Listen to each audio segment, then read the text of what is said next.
ऐसे के गावेगा आरा बलिया बगसर रोहतास तक के गौनिहार ऐसे गए हैं लेकिन छपरा जिला है जे मेरे बाबू तो छपरा जिला के लोग आए छपरा जिला भिखारी ठाकुर का नाच मंडली में पहले लय चले हम रही नहीं कहला अरे माता जागी पार्वती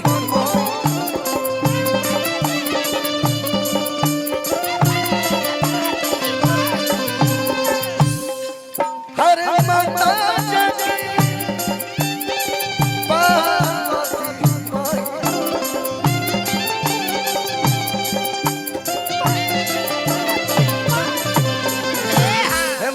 जागी माता जागी पार आई हो बेटी आया रागी या के होवे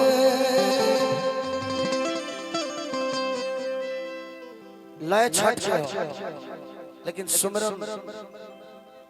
गणेश जी के कहिए चाहे केहू के पूजा हो प्रभु के मनावल जरूरी होला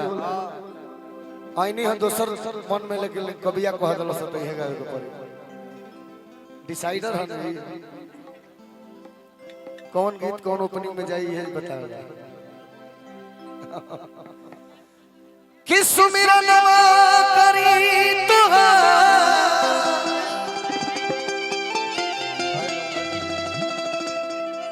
सुमिरन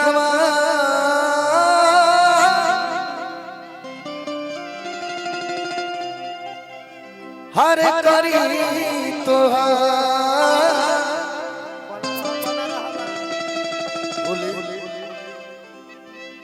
की गौरी के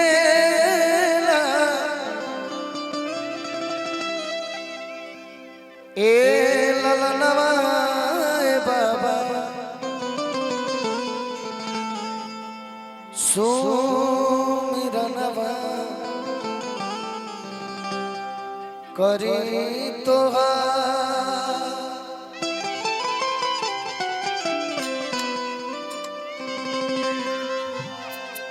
एक बार चाहता नहीं कि महफिल में जे भी बैठल बा कृष्ण कन्हैया लाल के एगो जयकारी पे आप लोग सब लोग जोर से बोला हाथ उठा ली सब कोई जकरा कन्हैया जी से प्रेम होई सब लोग हाथ उठा ले जकरा प्रेम ना होई बथुआ के सागस बैठा रह लोग तो लोग संग हो ना जाए बोला बोला कृष्ण भगवान की ये महफिल बुझाता गुलाब लेकर सजल हो लागा बाबू कि गौरी केला लनवाए बाबा सुमिरन चलो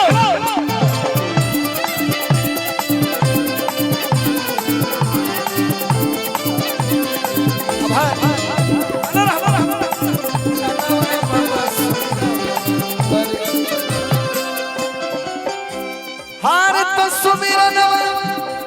बहुत खराब लगल है बीचवा में बुझाला के पहाड़े होते करी तुहार सुमिरनवा हर करी तुहार गौरी केला नवाए बाबा सुमिरनवा करी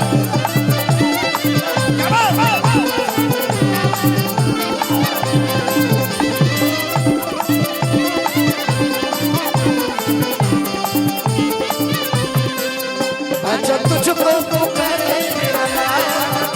आजा तुझको पुकारे तेरा नाम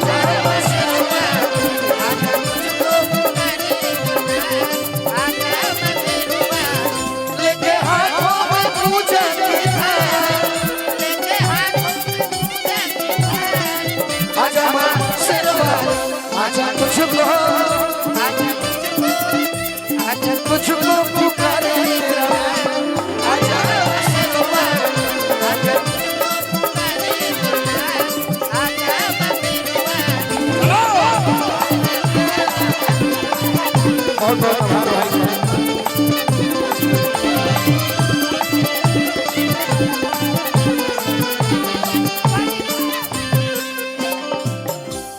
ध्यान से एगो बात सुनब, यहाँ गार्जियन बने, चाचा जी बने, भैया लोग बा, हमरो उम्र के दोस्त मित्र बा।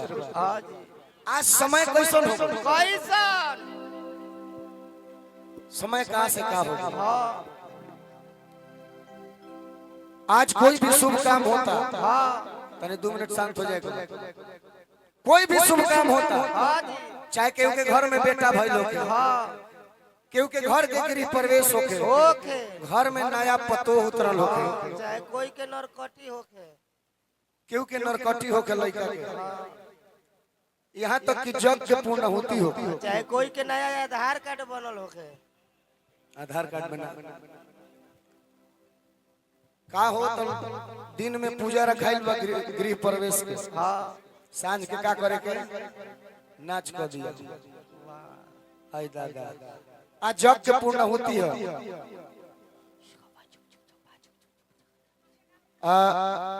जग के पूर्णाहुति है।